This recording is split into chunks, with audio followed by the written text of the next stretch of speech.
제가 여기 MDF로 하든 석고로 하든 뭐 두 개 어떻게 하든 이제 이런 비드는 무조건 될 거예요, 저는.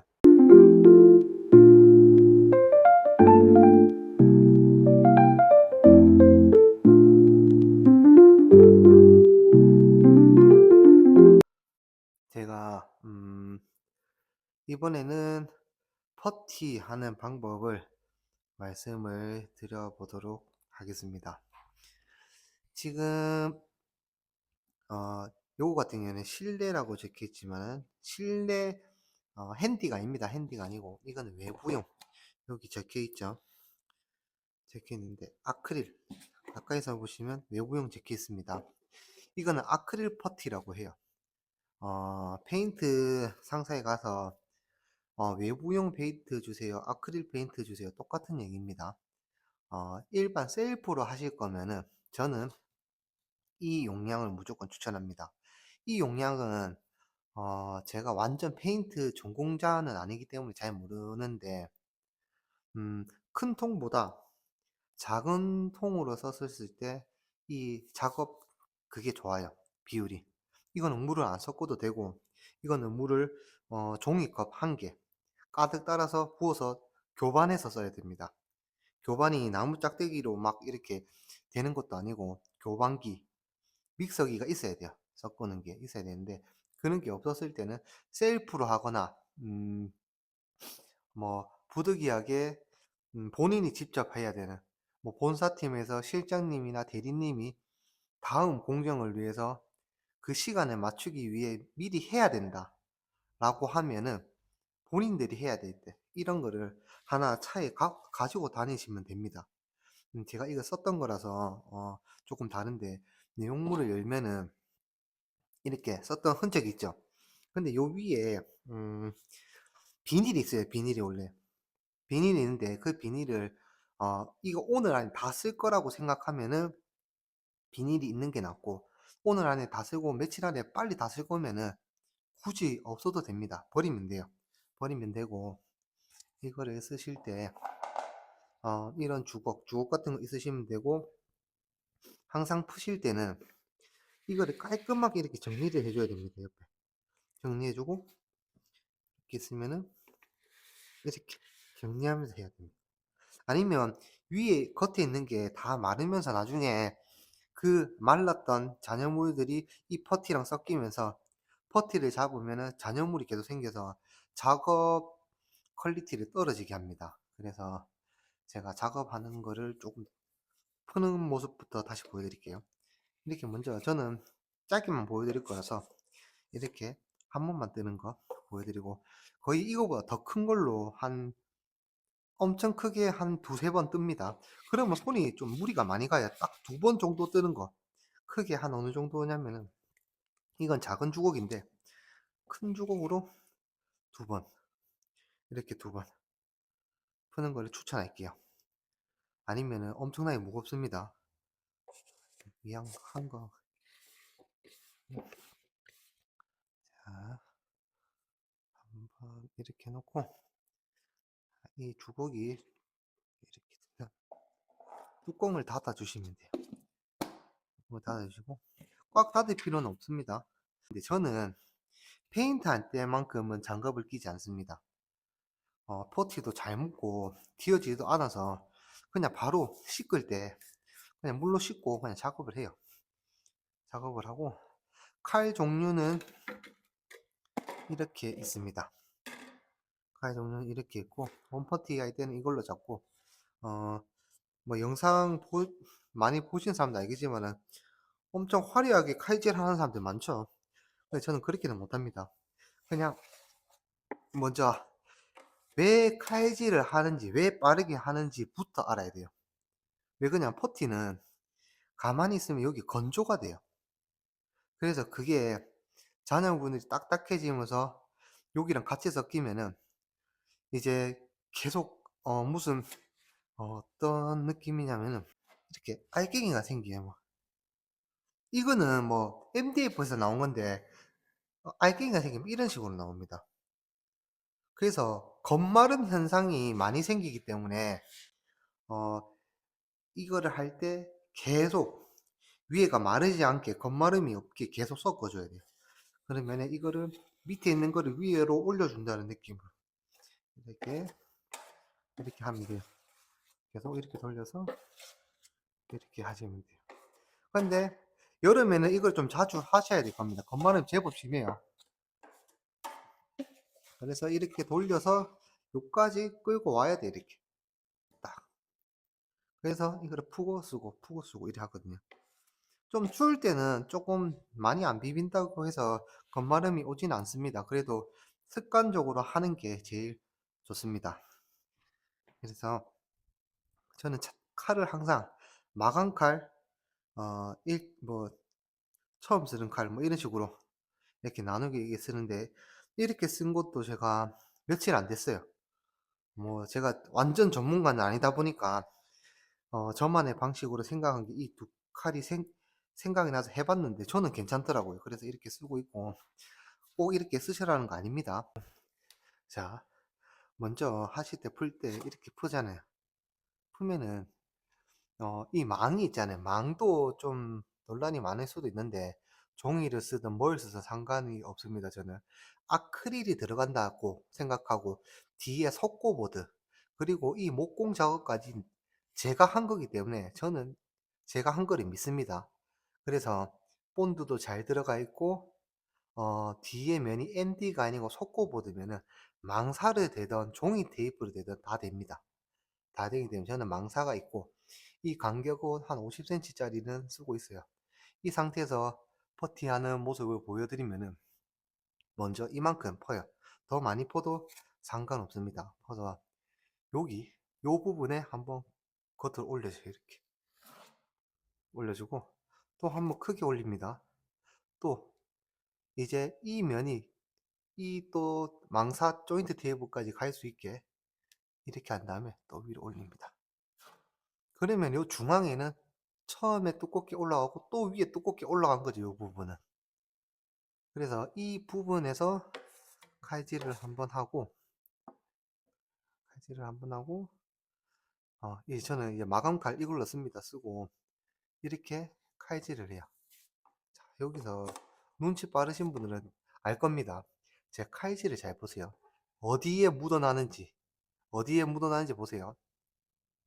자, 손을 먼저 이렇게 해보겠습니다. 이렇게 해서, 자, 여기만 묻어나죠. 이게 퍼티하는 요령입니다. 여기서 이렇게 여기만 묻어나죠. 중앙에는 안 묻어나죠. 이런 원리예요. 왜 그러냐면 이 망사는 좀 두껍게 안 올리면은 망이 보입니다. 망이 보이고 좀 퀄리티가 떨어져요. 그래서 1차 아크릴은 좀 강도가 세기 때문에 1차 올릴 때는 조금 두껍게 올린다 생각하고 하시면 좋아요.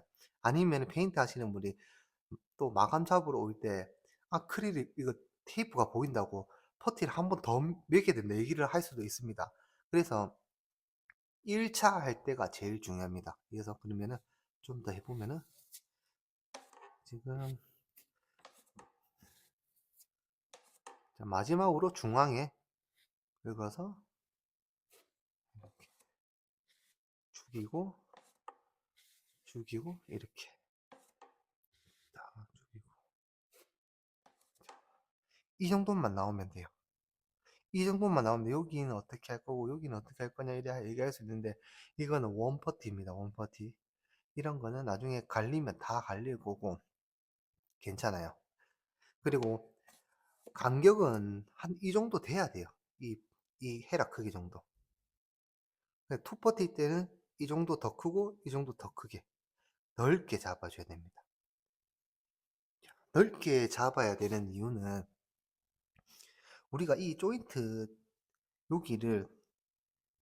여기를 지금 가리기 위해서 퍼티를 하잖아요.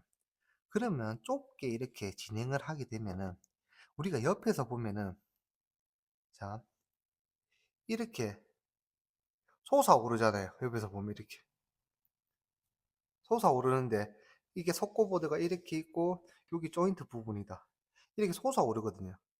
그런데 이 솟아오른 부분이 퍼티를 작게 이렇게 하면 이게 잘 보입니다, 생각보다. 그래서 조금 이렇게 길게 이렇게 가줘야 돼요.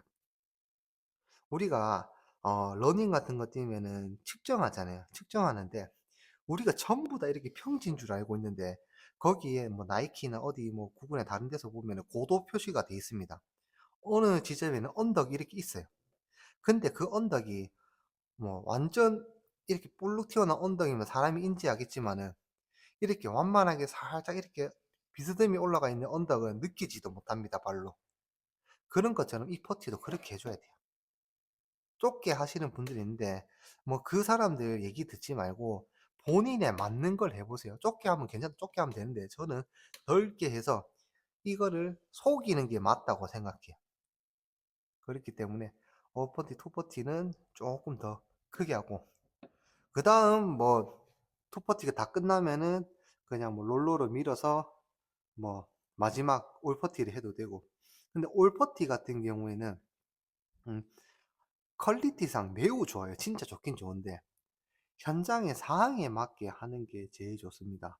그리고 올퍼티를 해야 되는 그 현장 같은 걸 제가 말씀을 한번 드려보면은 지금 이렇게 채광이 많이 들어오는 곳, 여기 채광 별로 안 들어오는 곳이잖아요. 근데 아파트 같은 경우 채광이 엄청 잘 들어온 거예요. 저는 그거를 자연광이라 하거든요.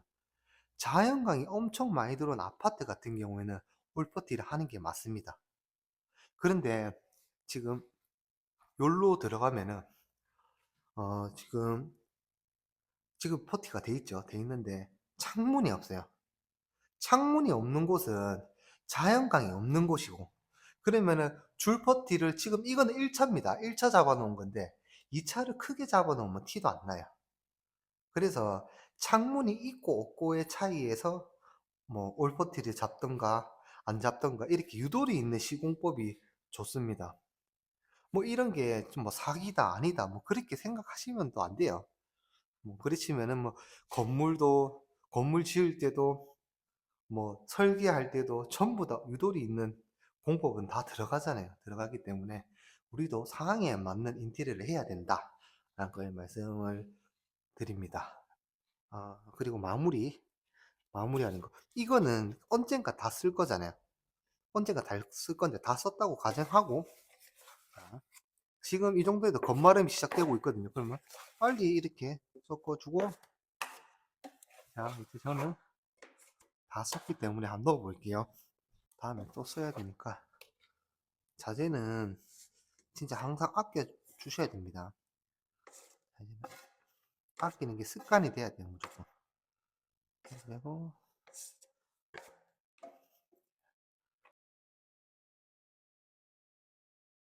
먼저 판부터 이렇게 칼 정리하면서 솔직히 저도 너무 막 써서 판이 깨끗하진 않습니다. 이렇게 방향 방향대로 다 긁어주세요. 긁어주고 모서리 긁어주고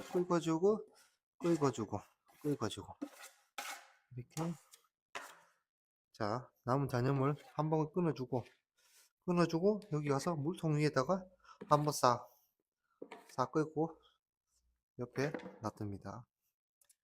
자 옆에 놔둡니다. 그러면 판은 다 됐어요. 판 다 됐고 손에 좀 묻어있잖아요. 손도 씻어주면 돼요. 그럼 깨끗한 물 들고 와서 스펀지 제가 이 스펀지를 타일 붙이면서 이제 매직 넣으면 스펀지가 필요해서 스펀지를 좀 대량 사놨는데 이 스펀지도 현장에 진짜 많이 쓰면 좋아요. 물이 언제 터질지 모릅니다. 현장에는. 그래서 이게 스펀지가 막 쓰레바지 가지고 물을 다 거들러 가지 말고 이 스펀지 몇 개 있으면 금방 치웁니다. 그거는. 그래서 스펀지 어디 가도 유용합니다. 이렇게 옆에 있는 거 먼저 닦아주시고 물 한번 짭니다. 짜고 칼 정리할 때 진짜 잘 닦여요. 생각보다. 이렇게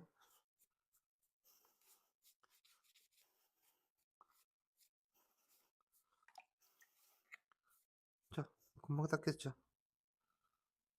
생각보다 유용합니다. 이렇게 해서 자 그럼 아니면 이렇게 들어가서 그냥 해도 돼요. 저는 솔직히 칼을 계속 닦아가면서 하는 타입입니다. 이렇게 하고 이제 놔두고 바로 푸고 또 2차를 하러 가요. 몇 분 안 걸려요.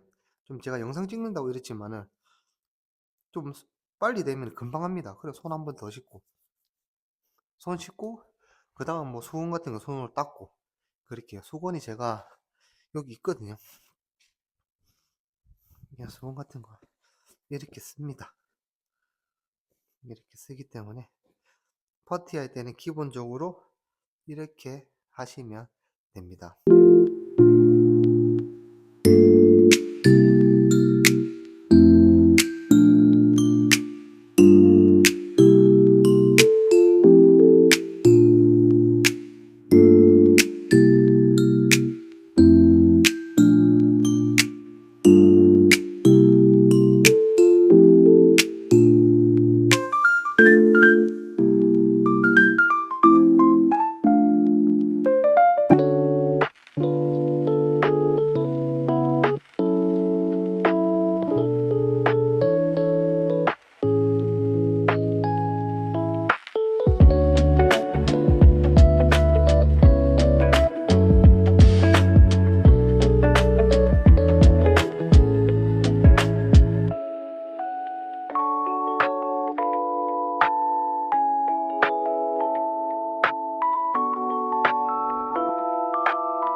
자, 제가 조금 설명을 해드리겠습니다. 우리가 지금 일반적으로 제일 많이 보는 아웃코너 쪽입니다. 그런데 이게 고밀도를 쓰냐 일반을 쓰냐 이 차이가 좀 있는데 둘 다 쓰셔도 아무 상관이 없어요. 뭐 고밀도를 쓰면은 제대로 하는 업체, 일반을 쓰면은 못하는 업체 이렇게 기준을 보고 하시면 안 됩니다. 만약에 고밀도로 해서 무조건 맞는 거라면은 고밀도가 나오기 전에 전부 다 일반으로 했거든요. 그러면 일반을 한 집들은 다 뜯고 다시 해야 되는 거잖아요. 그렇게 생각하면은 이게 무조건 맞다는 게 아닙니다. 그래서 밀도가 높다 해서 우리가 이 모서리 같은 걸 찍었을 때 찍힘이 없는 건 아니에요. 그냥 조금 덜 할 뿐이에요. 그리고 고밀도가 이 코너를 보호하기 위해서 뭐 밀도가 높아졌다는 건 아닙니다. 우리가 이제 페인트 작업 같은 거 하고 이제 페인트 퍼티 같은 게 하는 게 어려워서 이제 밀도가 좀 높은 그런 MDF가 나온 거예요. 아웃코너 전용으로 나온 고밀도라고는 생각하시면 안 됩니다. 그래서 일반으로 하셔도 상관이 없고 제가 이 아웃코너 쪽을 보여드리는 이유가 뭐냐면은 이렇게 MDF로 안 할 때도 많아요. 이 안 하는 거에 대해서 뭐 속고보들 이게 속고가 여기 붙고 여기가 속고가 될 수도 이렇게 만날 수도 있습니다. 그거는 현장에 따라 다른 거예요. 왜 그러냐면은 제가 제 실수로 인해서 MDF를 하나도 못 챙겨놓고 속고만 많다. 그런데 작업 예산상은 목수분이 3명 들어와서 하루 만에 끝나야 되는 작업이에요. 근데 저는 다른 현장에 가 있고 아니면 부득이하게 갈 수도 없고 이런 상황이면은 이분들한테 MDF 사서 이렇게 붙여라 할 수도 있겠지만 못하는 경우도 있습니다. 제 기술자들은 저만 쓰는 기술자들이 아닙니다. 사람들이 뭐 인테리어 업체들이 저희 기술자들이 있습니다. 저희들 전용팀이 있습니다. 이렇게 얘기하는데 실제로 보면 전용팀이라는 건 없어요. 없고 어떤 거냐면은 그 목수 업체들도 다른 고객이 있습니다. 저희만 보고 일하는 게 아니에요. 저희만 보고 일하는 게 아니고 다른 업자 일도 하고 다른 고객 일도 하고 이렇게 하기 때문에 제, 저 욕심으로 그 사람들을 다 잡아둘 수 없습니다. 그리고 예산이 안 되기 때문에 다음날 와서 속고보드 붙여주세요 하기도 좀 미안한 상태죠. 그래서 여기서 속고가 될 수도 있고 요거 속고가 될 수도 있고 그래요. 그래서 저는 일반적으로 속고 해도 상관이 없다고 저는 최근에 생각을 해봤습니다, 한번. 그래서 그 생각을 한 게 어떤 거냐면은, 우리가 많이 보시면은, 모서리 조심해서 이 PVC, 이 자재를 많이 쓰잖아요. 많이 쓰는데, 뭐 요즘 랩핑 돼 있어서 막 이름 적혀 있는 그런 거 있는데, 저는 그냥 일반 이런 거 씁니다. 쓰고, 이렇게 테이프 붙여서 이제 모서리 아웃코너 보호하는, 이 코너 비드 같은 거. 이거를 사용하시면 돼요. 원래도 도배하시는 분들이 코너 부분이 속고 이렇게 돼 있으면 이거를 썼던 자재입니다.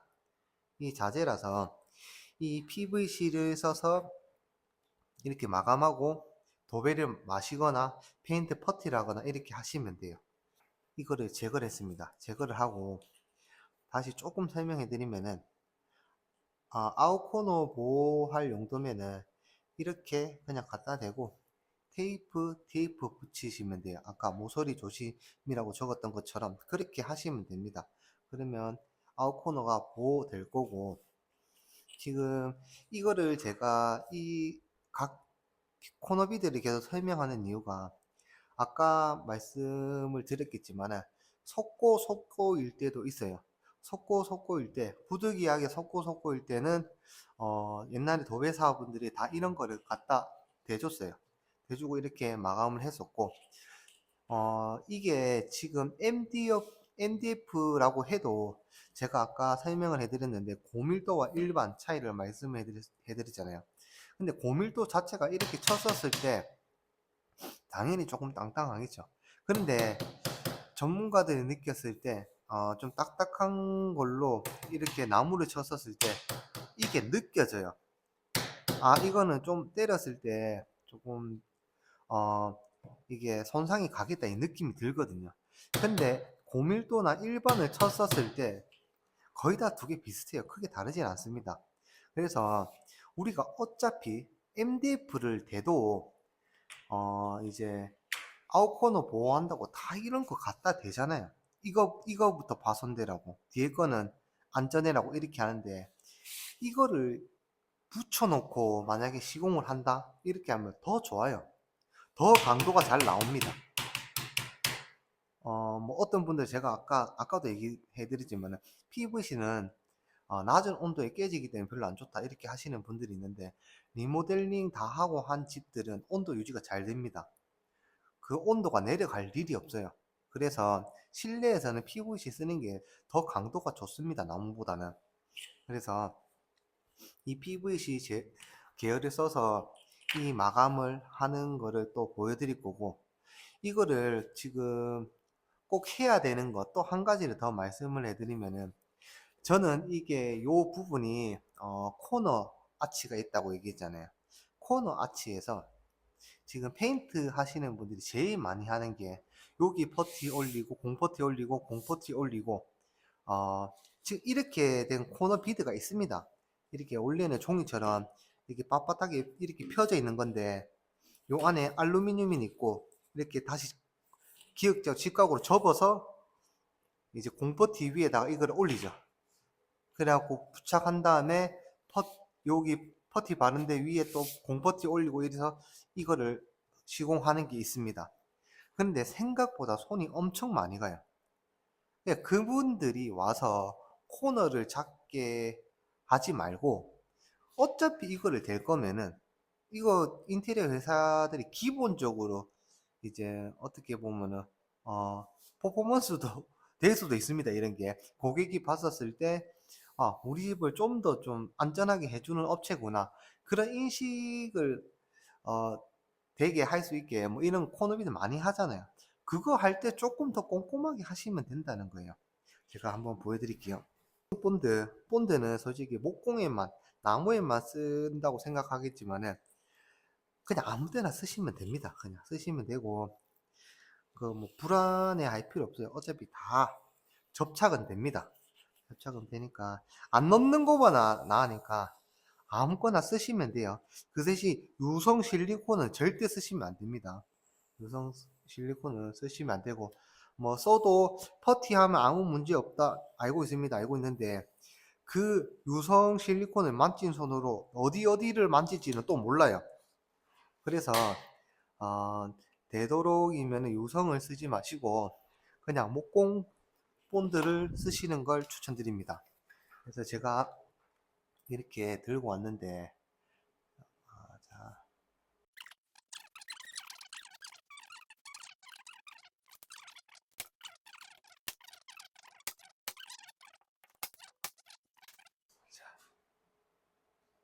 잘 들어갑니다. 자, 이거는 제가 좀 실패한 건데 망치로 쳐서 하면 돼요. 요 공포티 올릴 때 만약에 망사가 올라가든 뭐 종이가 올라가면 이 정도 망치로 쳐서 이 정도 단차는 그냥 잡습니다. 그래서 크게 문제 삼을 필요는 없고 이렇게 잘 박힌다는 거. 이렇게 박혀서 쓰시면 돼요. 자, 바로 옆에 거 제가 보여드릴게요. 자, 뭔가 반짝반짝 거렸던 본드를 묻혔던 자국이 있죠. 이게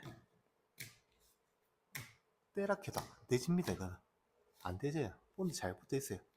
그리고 인테리어는 제가 말씀드렸지만은 항상 유기적이다라는 생각을 많이 하셔야 돼요.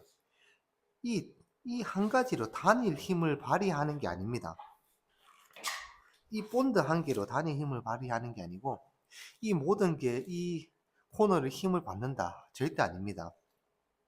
본드가 있으면 퍼티가 또 잡고 퍼티 위에 페인트가 좀 그 역할을 강도를 좀 더 단단하게 해주고 다 유기적으로 작업을 하는 거예요. 그래서 제가 이런 코너 비드 같은 거를 그냥 보용으로 쓰지 말고 이렇게 해서 놔두면은 페인트 하시는 분들이 밑작업을 더 안 하고 그냥 이 상태에서 퍼티를 하면 된다는 거예요. 그래서 요즘은 계속 뭘 더하고 더하는 그런 인테리어를 하지 마시고 빼는 인테리어를 하세요. 본사팀이 와서 관리 감독할 때 이런 거를 많이 보셔야 된다는 거예요. 시공을 많이 보고 해야 되는 게 그분들이 와서 무조건 더 해야 되는 플러스 시켜야 되는 시공을 어 이제 본사팀에서는 잘 몰라요. 그런 걸. 왜 시공을 잘 모르고 그냥 물건만 갖다 주고 하기 때문에 잘 모르는데 시공을 잘 알아야지 이런 작은 부분에서 돈을 아낄 수 있습니다. 그러면 좀 나쁘게 얘기하면은 이렇게 뭐 밑작업을 해서 본인이 밑작업을 해서 그분들 뭐 3명 와야 되는 거라 1명 오게 만들고 뭐 그렇게 할 수도 있어요. 그 인건비를 이제 뭐 실장님이나 대리님이 받아가면 되는 거잖아요. 이런 밑작업 하는 것들을 본인들이 계속 영상을 보고 배워서 습득을 해서 현장에 접목시켜야 됩니다. 그래서 지금 제가 지금 이 코너비드 하나를 얘기했는데 자 코너비드 진짜 별거 없어요. 자 제가 이렇게 보시면은 저걸로도 아치 요 모양 다 잡습니다. 이렇게 잡아요. 뭐 이상한 거 하나도 없습니다. 조금 각이 툭툭 끊어지는 모습처럼 보이겠는데 여기서 투퍼티 올라가면은 그냥 정상적으로 잡힙니다. 잡히고 지금 요것도 제가 공퍼티를 넣어 놨어요. 공퍼티를 넣어 놨는데 제가 이거 뜯어서 보여드릴게요. 공퍼티를 잡고 넣었는데 제가 이거 목공도 같이 하니까 영상을 보여드리려고 이걸 붙여놨는데 이 라인 떨어지는 라인도 좀 더 자연스럽게 하기 위해서 먼저 저기 가이드를 해놨습니다. 붙여놓고 이렇게 라인을 만들어지게 나중에 여기는 또 갈고 막 놓고 또 잡겠죠. 잡으면서 또 가이드 되고 뭐 이렇게 하면은 좀 더 진짜 이렇게 봤었을 때 자연스럽게 내려오는 이거를 생각하고 제가 저런 가이드를 붙였습니다. 뭐 가이드도 그렇고 하여튼 이런 PVC 마감재를 허투루 쓰지 마시고 좀 더 생각하시면서 쓰시면 돼요. 뭐 이거를 자 또 제가 또 보여드리면은 페인트 하시는 분들 요즘 많이 하시는 뭐 인코너도 전부 다 종이 넣어서 뭐 이렇게 다 보강하고 하잖아요. 보강하고 하는데 이렇게 이렇게 하셔도 돼요. 근데 이렇게는 저는 안 해봤습니다. 안 해봤는데 하려고 하면 됩니다. 안 해봤기 때문에 사람들이 그냥 되겠나 하겠지만은 하면 돼요. 하면 되기 때문에 이런 방법도 있다. 근데 저는 인코너에는 안 써보고 아웃코너는 맞다고 생각을 합니다. 다음에는 제가 인코너도 어떻게 잡아야 되는지에 대해서 말씀을 드려보도록 하겠습니다. 제가 현장에서 나와서 지금 저만의 루틴 장소가 있어요. 루틴 장소라고 하면은 그냥 사람들이 없는 곳에서 좀 자연 친화력이 있는 곳에 와서 영상을 찍는 겁니다. 그래서 제가 이 루틴 장소에 와서 영상을 다시 찍게 되었는데, 음, 현장을 제가 정리를 하자면은, 음, 퍼티나 어떤 일들도 제가 제 손으로 직접 해서 말씀을 드리는 이유가 어떤 거냐면은, 음, 우리 지금 일하는 구조들이 지금 저같이 기술자 출신의 1인 기업, 1인 기업들이 원래 이 방식으로 일을 했습니다. 디자이너는 뭐 솔직히 없었는데, 이게 사회의 흐름에 따라서 이제 변경되고 추가되고 하는 경우가 생김으로써 좀 회사가 점점 커지는 대형 인테리어화가 된 거거든요. 근데 그거를 떠나서 인테리어라는 일을 할 거면은 제일 중요한 게 실무 기술입니다. 뭐 챗GPT나 제미나이에서 쳐봐도 아는 거예요. 그거는 인테리어에서 제일 중요한 거는 기술이에요. 거기서 뭐 인테리어 방향이 뭐 좀 뭐 퍼센테이지로 나눠서 좀 중요한 거를 구분해서 얘기해 돌라 이러면은 디자인이나 이런 거는 10% 정도 안 됩니다. 그러면은 인테리어 시공이 거의 주라고 얘기를 할 수 있을 정도인데, 그러면 지금 인테리어 시장이 어떻습니까?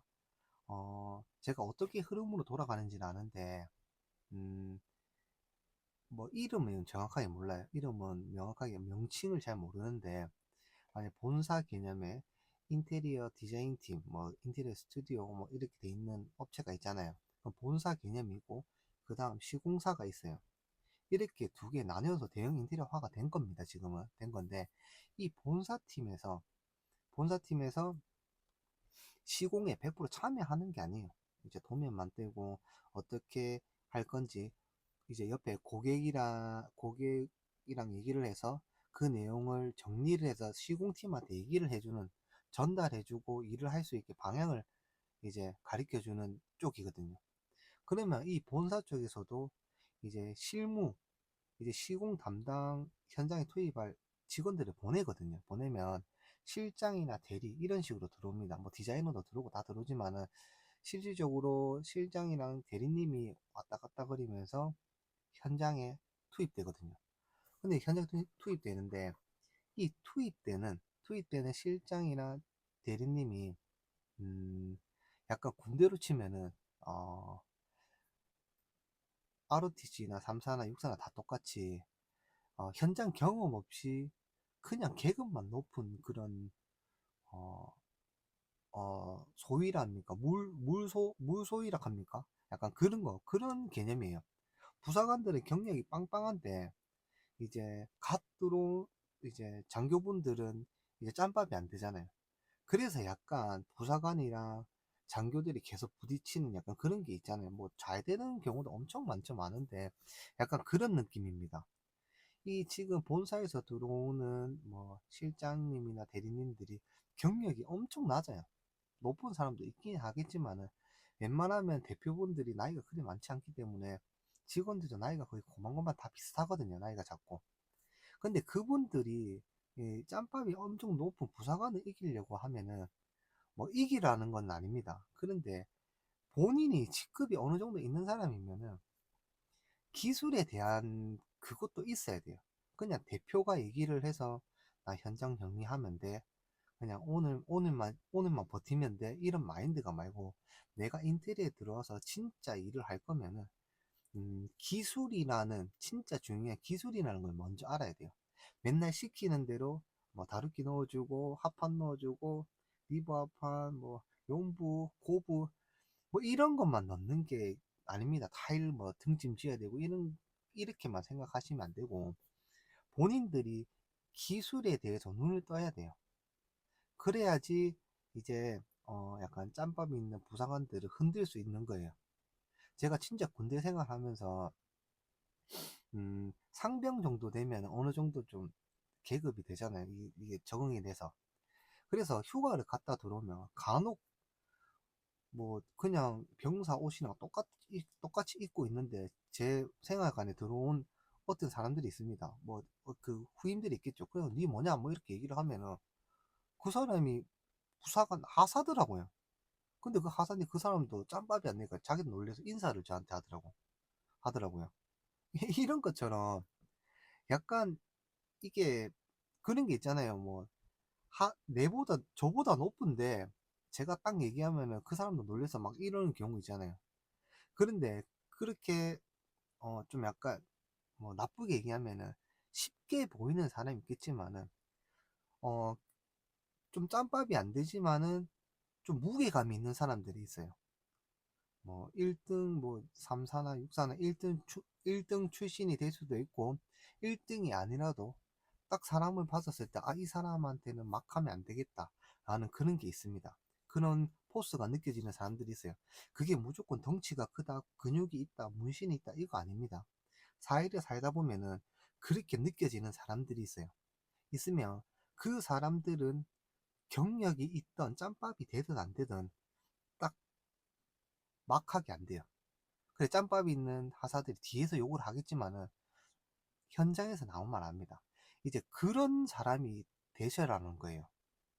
그런 사람이 되려고 하면은 제가 이런 영상을 올리면 뭐 제가 말씀을 드렸지만은 좀 뭐 썸네일을 좀 뭐 좀 잘 봐놓고 제가 약간 우습게처럼 이렇게 만들어서 나 혼자 레벨업 하는 방법 이렇게 얘기를 했지만은 진짜 실장님이나 대리님, 뭐, 이게 솔직히 그 둘이를 떠나서 고객도 될 수도 있고, 기술자가 될 수도 있고, 대표가 될 수도 있는 거예요. 그래서 누군가한테 묻지 못하고 혼자서 레벨업을 해야 되는 입장이면은 영상을 보시고 공부를 하셔야 되는 겁니다. 그냥 이제 겉만 딱 이렇게 나는 포스 있는 사람이다. 누구도 나한테 막 얘기할 수 없다. 이런 사람이 되라는 게 아니고, 그 사람도 그게 중요하지만은 그 이상의 더 중요한 게 기술이에요. 그래서 기술자들이 짬밥이 있다 해서 만약에 아까처럼 우리가 아웃 코너 작업을 하는데 코너비드 그런 거 되면 안 됩니다. 버려야 됩니다. 버려야 되고 자기들이 쓰는 제품들을 무조건 써야 된다. 이렇게 고집을 피우면은 그 팀을 쓰시면 안 돼요. 진짜입니다. 쓰시면 안 됩니다. 지금 인테리어는 제가 제 말이 맞는지 안 맞는지는 본인들이 판단하겠지만은 저는 제가 말해서 제 말에 믿음 있는 사람들만 그냥 제 영상을 보시면 돼요. 이 코너비들을 뭐 이제 알루미늄 처리돼서 각재가 이렇게 있는 거를 이렇게 기역자 모양으로 만들어서 그 붙이는 코너비들을 쓰면은 제가 말씀을 드렸지만은 생각보다 손이 많이 갑니다. 우리가 영상을 보듯이 칼 두 개 잡고 빨리 퍼팅하는 사람들이 그래 퍼팅하지 않아요. 하는 사람도 있겠죠. 근데 안 하는 사람이 더 많습니다, 그게. 그리고 또 한 가지 더 얘기할 게 뭐냐면은 우리가 바주카라 해서 뭐 이제 퍼티 주입기 있고 저처럼 이렇게 주걱으로 푸는 게 있고 주입기도 있고 바주카라 해서 종이 퍼티 달아놓고 그냥 밀대처럼 쭉 밀면은 퍼티도 나오면서도 종이 대포 따라가면서 이렇게 하는 거 있잖아요. 그러면 딸깍 하면은 끝에 끊어지고 이런 게 있는데 그게 몇백만 원 하거든요. 근데 그거를 들고 있는 사람도 소수일 뿐입니다. 페인트 하시는 분들 다 들고 있을 거라 생각하는데 아니에요. 이게 그런 것처럼 모든 장비가 있으면 좋고 다 그렇게 생각을 하겠지만 그런 장비들 때문에 조금 지금 일하시는 분들이 아 저분은 장비도 많고 이게 전문성이 높아 보인다 라고 해서 접근을 못하는 것도 저도 알고 있습니다. 그런데 그런 장비가 없어도 돼요. 장비도 없어도 되고, 원래 인테리어나 이 노가다라고 얘기하잖아요. 이 노가다는 사람들이 어떻게 유입이 많이 되냐면은, 좀 나쁘게 얘기할게요. 좀 인생 살면서 좀 제대로 못 산 사람들, 좀 마지막까지 간 사람들, 그런 사람들이 마지막으로 일을 하는 곳이 노가다였습니다. 그래서 이 노가다, 진짜 내가 아무것도 없고 진짜 이제 인생 마지막이다, 다 이거라도 못하면은 진짜 뭐 어떻게 해야겠다, 뭐 이렇게 극단적으로 생각하는 사람들이 올 정도로 제일 밑에 있는 일이었습니다. 그 일에서 사람들이 돈 주고 바주카 사고 뭐 퍼티 기계 사고 이렇게 하겠습니까? 아니에요. 원래는 전부 다 손으로 그냥 소공국 가지고 이용해서 그냥 일을 하는 겁니다. 우리가 간단하게 보면은 뭐 베트남이나 이런 데 보면은 그냥 위통 다 보고 팬티만 입고 막 미장하는 사람들도 있잖아요. 엄청 잘하잖아요. 그래서 손으로 하는 기술을 먼저 생각을 하셔야 돼요. 맨날 뭐 기술자들 보면은 좋은 장비 패스툴, 뭐 힐티, 디월트, 마키다 뭐 이런 뭐 요비 뭐 좋은 거 많잖아요. 좋은 거 많은데 그런 장비들만 많이 앞세워서 딱 우리는 진짜 잘하는 팀이다 해서 주눅 들 필요 없어요. 현장을 돌아가게 하는 거는 대표나 고객이나 뭐 기술자가 될 수도 있습니다. 근데 실장 대리, 지금 시스템으로 봤었을 때는 대표랑 실장, 대리, 고객이잖아요. 4명이잖아요. 디자이너가 될 수도 있고 본사 쪽에서 거의 다 하잖아요. 그렇게 되면 본사에서 이제 짬밥 많은 이제 하사들을 굴리려고 하면은 본인들이 더 배워야 돼요. 이제 간접 노무로는 조금 컨트롤하기가 거기서 거기입니다. 왜 돈 많이 주면 된다, 돈 많이 주면 된다 이렇게 얘기를 하겠지만은 그 돈 많이 주서 하는 것도 좋아요. 그런데 계속 더하는 인테리어가 아니고 그 더해지는 거를 빼서 본인이 더 많이 들고 가셔라는 겁니다. 뭐 실장님이 만약에 실장님이라 얘기해 볼게요. 코너비드 작업 다 해주고 공포티 넣어주고 그렇게 기다리고 있는 거예요. 이제 마르면 망사 한번 올려주고 그래 놓고 다음, 그러면 한 명만 빼고 두 명만, 세 명 들어와야 되는데 두 명만 오세요. 이제 자기도 이제 실장님도 어느 정도 이제 시공을 아니까 아, 두 명만 오면 되겠다. 뭐 아니면은 우리 인테리어 대표님한테 얘기를 해보세요. 대표님이 뭐 인테리어에 대해서 잘 알 수도 있겠지만은 요즘에는 기술자 출신이 아니고 사업가 출신들이 많다 보니까 잘 몰라요, 현장을. 그래서 대표님한테 얘기해 보세요. 내가 시공에 대해서 많이 배웠으면은 저한테 이 현장에 대한 걸 위임시켜 달라. 그러면 제가 열심히 해서 잘 이끌어 나가 보겠다. 이렇게 해서 대표님이 이게 뭐 이게 미쳤나고 얘기하면은 그냥 거기를 그만두는 거고, 아니면은 내가 해보겠다, 뭐 돈도 많이 안 받고 해보겠다 이렇게 얘기를 하면은 안 시켜줄 사람 없어요. 그러면 내가 번호를 가르쳐 줄 테니까 이렇게 관리를 해봐라, 이렇게 얘기를 하죠. 왜 대표는 더 좋은 거예요. 자기 더 놀 수 있으니까, 더 일을 많이 딸 수 있으니까. 그렇게 위임을 하면은 그분이 이제 뭐 3명, 4명 와야 되는 팀들을 한 명만 빼주세요, 제가 밑작업 해놓겠습니다. 그러면 돈 더 많이 벌어가는 거예요. 그래서 자기 레벨을 올리는 겁니다.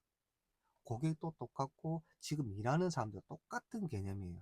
고객은 자기가 만약에 보는 눈이 생긴다, 인테리어 하는 눈이 생긴다, 그러면 돈이 점점 줍니다. 진짜 줄어요, 이거는. 공부를 안 하면 어떻게 되냐면은, 음, 인테리어는 돈은 계속 올라갑니다. 절대 내려가지 않아요. 본인이 알아야 됩니다. 무조건 알아야 되고, 지금 인테리어는 이 모든 사람들이 자기네들이 모든 일이 맞다고 생각해요. 근데 맞다고 생각하는데, 자, 몇 가지 말씀을 드려볼게요. 만약에 모든 게 이 사람들이 말이 맞다고 얘기를 하면은, 지금, 떠발이라고 하죠. 타일을, 몰타를 개해서 떠서 붙인다 해서 떠발이잖아요. 떠붙임이라고 할게요. 떠붙임을 하는데 그게 하자가 있다 얘기 많이 합니다. 하자가 있다고. 신율에 약하다. 신율이면 떨림이잖아요. 엘리베이터 올라가거나 건물이 이렇게 움직이면 신율에 약하다 라고 해서 그거 하면 안 됩니다. 유튜브에서 다 나오잖아요. 그거 다 나오거든요. 하지 말라고. 그런데 진짜 40년 된 50년 된 주택 같은 거 수리하면은 전부 다 떠버립니다. 그런데 그거 깨져 있을까요? 안 깨져 있어요. 지금 깨져 있는 곳은 떨어진 곳을 계속 얘기하는데 떨어진 것보다 안 떨어진 곳이 더 많아요. 근데 본인들이 아니라고 합니다, 그냥. 아, 이건 안 됩니다. 자극적으로. 원래 떠붙임이 진짜 단점이 맞긴 맞아요. 근데 한 번 떨어지면 어떠냐면은 한 개 깨려고 이제 파괴한마까지 뚜둑 치면은 나머지가 다 떨어지는 현상이 생겨요. 그런 거 보면서 자극적으로 한번 잡았는데 다 떨어졌습니다. 이렇게 영상을 찍잖아요. 근데 중요한 건 이제 떠붙임 이 공법이 나쁘다라는 거 아닙니다. 잘 쓰면 좋아요. 잘 써보려고 노력을 안 하는 거잖아요, 지금. 그러면 대한민국 아파트들은 전부 다 무너져야 되지, 그러면. 떠발이 다 하니까. 그분들, 떠붙임 씌우면 어떻게 하시는지 모르잖아요.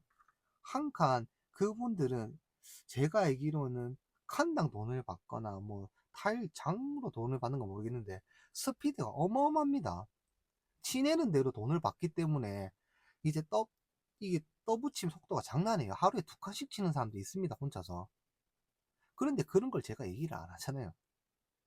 바깥에 나와서 저 아파트 하시는 분들은 2칸씩 치고 1칸 반씩 치는데 당신들은 뭐냐, 뭐 인건비가 어떻게 들어가냐, 뭐 이렇게 제가 얘기를 안 하지 않습니까? 근데 이제 약간 뭔가 인테리어가 잘못됐다는 듯이 그 프레임을 만드는 사람들이 있어요. 그러니까 그게 잘못된 게 아닙니다, 절대. 잘못된 게 아니니까는 이런 것들을 뭐 제 영상이나 다른 영상을 보면서 진짜 시공을 어떻게 하는 건지 약간 전문가들한테 얘기해도 진짜 막 달려들어서 그게 아니다, 이게 맞다, 우리 팀이 더 잘한다, 우리 회사가 더 잘한다 이렇게 얘기를 하겠지만은 그렇게 배우지 말고 진짜 시공하는 영상들을 많이 보세요. 그게 나 혼자 레벨업 하는 그 기준입니다. 그래서 1번이 있으면 2번 있고 3번 있고 그거를 전부 다 접목시켜서 아, 우리 집은 이렇게 하면 되겠다. 나는 그게 완성이 돼야 돼. 공부를 안 하고는 우리가 수천 수억이 들여서 공사를 하잖아요. 이거 안 아껴집니다. 만약에 뭐 돈 아끼시라는 것도 아니에요. 그냥 공부를 많이 하면 어떻게 되냐면은 인테리어 하실 때도 많이 찾아가고 하루에 뭐 사진을 20장씩 막 다각도로 찍으면서 하시면 되는 거예요. 그렇게 인테리어를, 그것도 공부입니다. 왜 이거를 왜 해야 되냐면 나중에 분쟁에 대한 거를 막기 위해서예요. 지금 인테리어 하시는 분들 제일 잘하는 거 뭡니까? 뭐 인테리어 같은 경우는 세부 견적서가 있어야 된다. 그리고 그 세부 견적서가 없으면 안 된다. 뭐 이런 얘기들 많이 하잖아요. 세부 견적서 없으면은 걸러야 된다. 뭐 이거 엄청 많이 얘기하거든요. 근데 저는 이렇게 얘기합니다. 세부 견적서 이거를 받았을 때 고객들이 이해도 못해요. 솔직히 얘기하면 이해도 못하고, 근데 그 세부 견적서를 업체 세 군데 네 군데 받으면 머리가 터집니다, 그때부터. 그런데 그 세부 견적서를 적어야지 진짜 업체다라는 건데 자기들 홍보일 수도 있고 진짜일 수도 있어요. 근데 제 개념으로는 아닙니다. 그래서 간단한 품목으로 적어주고 그냥 말하는 걸 저는 선택을 하는 거죠. 근데 이 세부 견적서를 적는 이유가 또 한 가지 더 있어요. 세부 견적서를 적어야지 나를 방어할 수 있는 겁니다. 내가 세부 견적서 적었는데 이거를 안 했다, 다 했잖아요. 견적서 보여드렸잖아요. 이렇게 적어놨잖아요. 보험이랑 똑같습니다. 보험사 전화하면은 막 여자 래퍼분이 막 얘기하잖아요. 아 하면서 얘기하잖아요. 그거 똑같습니다. 뭐 아무것도 모르는 용어를 이렇게 적어 놓으니까는 알 리가 없죠, 이거를.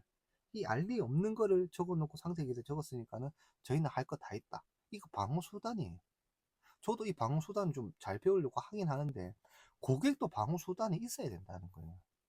그러니까 그런 걸 공부를 해라는 겁니다. 시공만 공부처럼 느끼겠지만 시공이 우선이긴 해요. 우선이고 그 다음 또 다른 이제 방어 수단을 배우기 위해서 또 영상을 보셔야 되고, 이게 수천 수억이 들어가는 이 공사들은 꼭 한번 인테리어 공부해야 된다 생각하고 작업을 해야 됩니다. 인테리어는 수건 사업이에요. 우리가 그냥 맨날 맨날 하는 게 아닙니다. 그렇기 때문에 항상 공부하고 해야지 수건 사업은 성공할 수 있습니다. 오늘은 여기까지 하고 다음에 좀 더 좋은 영상으로 찾아뵙겠습니다. 수고했습니다.